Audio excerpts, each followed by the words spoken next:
Hello, what is good, guys? So today I am doing stuff in the center console. I already got started because I had a lot going on and I was on the phone. I had the center console removed. I am now removing the auto stuff. So the auto stuff is out of there. Excuse me, I meant to say that the auto stuff is removed. I'm now removing the plate where the manual trans is going to go. I'm setting up there. I have a little grinder there to grind it out. I'm about to drill holes in it so that I can have an idea of where I'm grinding. I already have an imprint in there, so I don't even have to worry about that. But as you can see, center console's on the side over there. And that right there is the auto shifter. So don't need that no more. That's out. That is staying out. That one's really crusty. My other one was way cleaner. Now that I have this car actually apart on the interior, I can see how dirty this car is. That other car was so much nicer. It is what it is. Gonna keep cranking away. I'm gonna put you guys on the tripod and I'm gonna get this on. I know OSHA would not approve. Don't worry about it. Mind your business and enjoy the time lapse.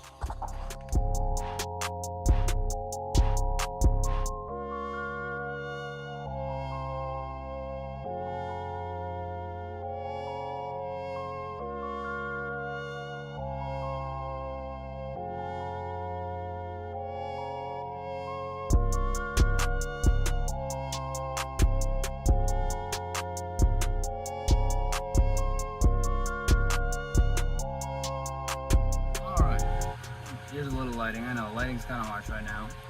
So that actually went really well. That cut way easier through than I thought. I actually was worried about the shavings going into the trans, which actually wasn't that big of a problem. What did happen though was, if you guys see there's black stuff in there, that's from the bottom of the car that did go in there. That's lucky for me, I had these little tweezers and I was able to get that debris out. So all the debris is now out of the trans. I'm actually gonna put the shifter on, which is exciting, because this is the first time that I get to actually feel the motor in the car since I got it and go through some gears.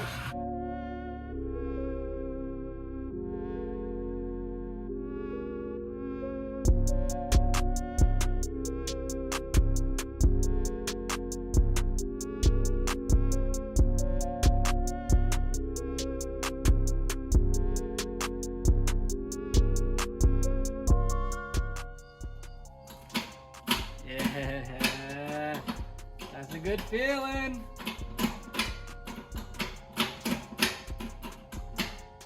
Yes. Oh my gosh. All right. So now I know this is a mess right now. I'm actually not going to put any of this stuff back on just yet. Oh, I'm actually interested to see how this goes. The reason that I am testing this right now and seeing where this is at, I'm tempted to do my own custom center console because I don't like the big piece in the way. I feel like it's all in the way. The problem with that is then I'd have to figure out my second cup holder and I would lose my other cup holder as well. So I have to do my own custom stuff to fit that stuff. I really am considering doing it. I just don't like how high it sits, but for now that'll probably go on. I know you guys are probably like, why didn't you wait to put this on? I know, I just wanted to see it and feel it, and it gives me some motivation because I can finally see it in there. Let's get onto the pedal. Let me stop BSing. Just to remind you guys, I still have a lot to button up, but as you can see now, this square is here, so this is there. It's gonna get closed up where the auto one used to be for the shifter linkage for the auto. I still have to fill this trans with oil. Now that the overwhelming part is done, let's do the second overwhelming part with the pedals. I gotta swap that pedal into a manual brake pedal because I have that, and a clutch pedal has to be cut a hole in the firewall and put in for that, which it has on there. So now I gotta get this carpet up. So that's also why I pulled off the center console, because this carpet is gonna be a lot easier to remove with the center console out. Let's get to that. Okay, so I stopped filming stuff because as you can see, I am a mess because I am under this car and I figured it wasn't interesting anyways. Automatic brake pedal is out. I had bought for the other car. Luckily, I still have it. I kept it just in case. This is specifically the size of this. It's perfectly that. So then I just kind of snake this into the hole that I make with this. And then I have to make holes for these studs so that the studs can slide in. And this bolts up on these to the firewall. And then this one will go to the pedal. It has a metal structure. I have the pedal next to me at the moment. and then that metal structure has the pedal attached to it, and the pedal attaches to this, and then pushes this in, it presses this, and this creates hydraulic pressure, which then goes to the line, comes off of here, goes down to the slave, and the slave pushes the clutch fork, which pushes the clutch in so that it can push the pressure plate, and the pressure plate will bend back, which will release the clutch. And that's how you have a clutch pedal, so that you can release your gear or wherever. All's done for the pedal. So now if you look, I got a mess going on over here, so let me see if I can step in here. Yeah, so if you look, you can see those holes right there.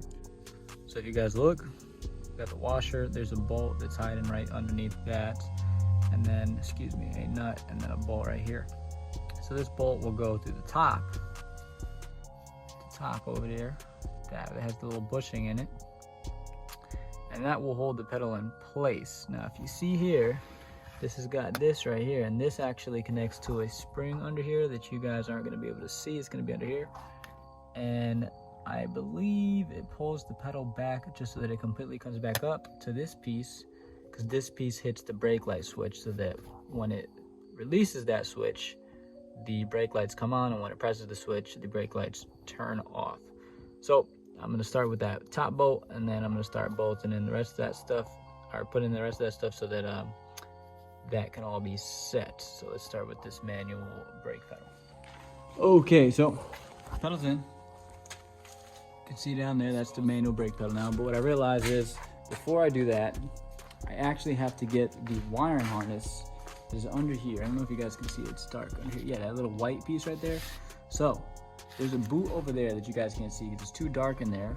But there's a boot in there, and there's plugs that come out of that boot, and I have to do that from inside the car, unplug those, and I have to pull that piece off, pull it out, pull it through that hole that's peeking out light right there, and then re-put it on top of this, and then snake it but through another hole that's over here and back into that boot so that it can plug back in. And the reason for that being is because when I load the car, if I don't do that, then it's gonna rub, and then it's gonna rub through those wires, and something's gonna short out, and the car's not gonna start. It's gonna do all types of stuff that we don't want it to do.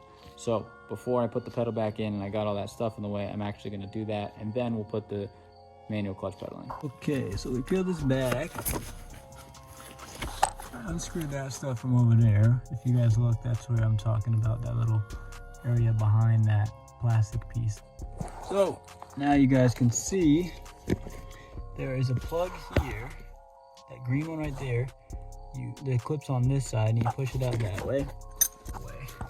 That one right there. So there's a piece, the black piece that comes off the bottom, and then you push the clip up and that way. There's one more above that yellow one. You see that yellow line?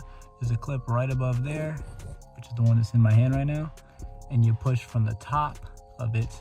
So above that yellow one, you push from the top downwards and then out that way. I want to say there's one more. So now we're going to go back on the other side of the boot and cut the boot a little bit so that we can get all these plugs out of there and snake them out over the top of the fender. Okay, so if you're lucky enough, this comes apart.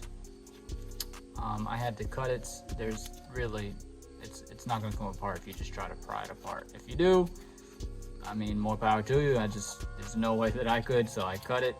This has like some type of, do you see this lighter piece is soft rubber, and then this is a lot harder rubber, so this is a lot harder to cut through. If you can get behind this, you can probably yank this whole thing out. I'm probably going to cut the front of this off. Maybe I'll pop back into place, we'll see. But as you can see, there is nothing coming out of there now because it is all right here. So this is what was up top there in that clear piece, which is now out of it. These are the clips. Now I gotta cut, let me get the light. I gotta cut that tape right there so I can separate these two wires, and then start snaking this one back through that hole and bringing it over the top, and then snaking it back through that hole over there so they can go through there and not be up here where it's gonna get rubbed on. So see, they're coming out here now. Got these plugs. I'm gonna snake these plugs back to that hole now. It's right next to the slave. Kind of tuck these. Really should tape them. I'll probably tape them one of these days. I may or may not. This one is in the way because this is the track system, and this is also for the ABS and the other track system. I meant for the track fuses and the track system. So the only thing I need this for is for the brake fluid level sensor, which is right here. So I can separate that from all that stuff and then just kind of put these to the side or wherever I want to put them. I don't really want to cut them because then it'll just be an open circuit, and we don't want an open circuit just hanging around.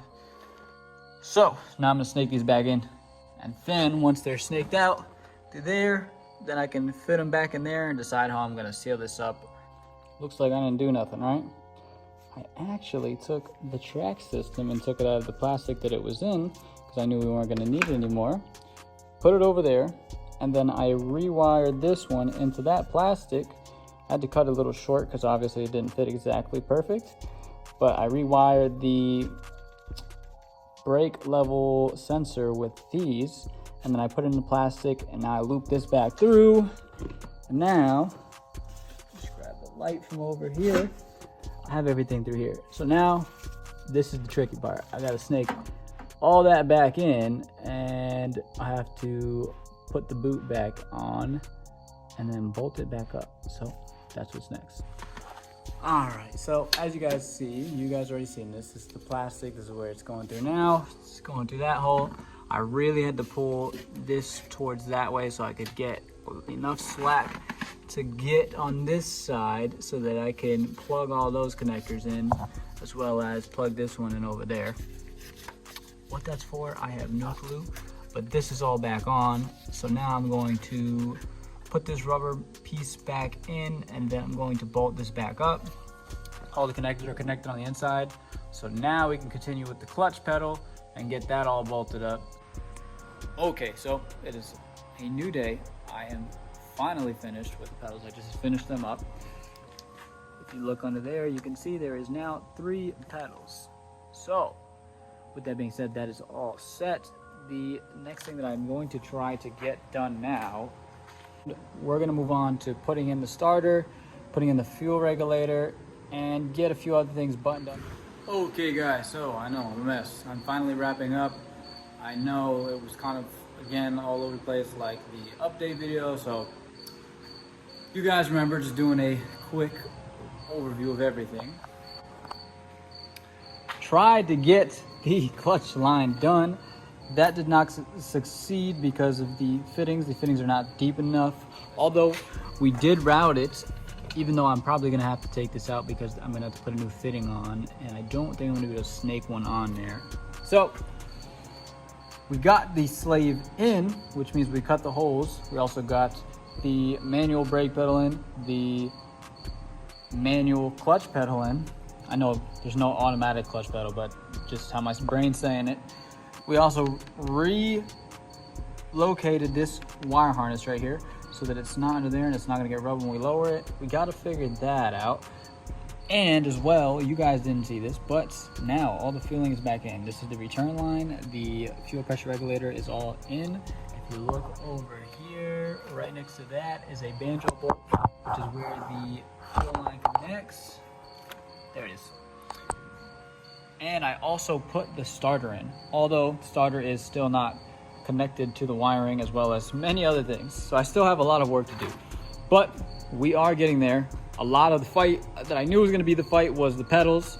Now that those are done, the new fight is gonna be the getting this line done. It's not really a fight, it's just tedious and a pain in the butt, but we'll get there when we get there. So hopefully the cool stuff will be happening in these coming weeks. I have the other end for this side, which means that we can lower the front end.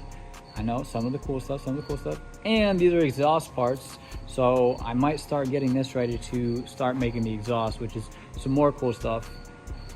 And hopefully I'll be connecting all this and just try to get it done so that when we come back next week, we can just get so ready, seeing it start and everything like that. Probably gonna be another 2 weeks, but just to give you guys an idea of what you're gonna see and what to expect. That's it, guys. Hope you guys enjoyed. I know we have a cricket in the shop. At this point, you guys should name him because he drives me crazy. I know we hear him every video, but he ain't going nowhere. Anyways, Later. I hope you guys enjoyed. Take it easy.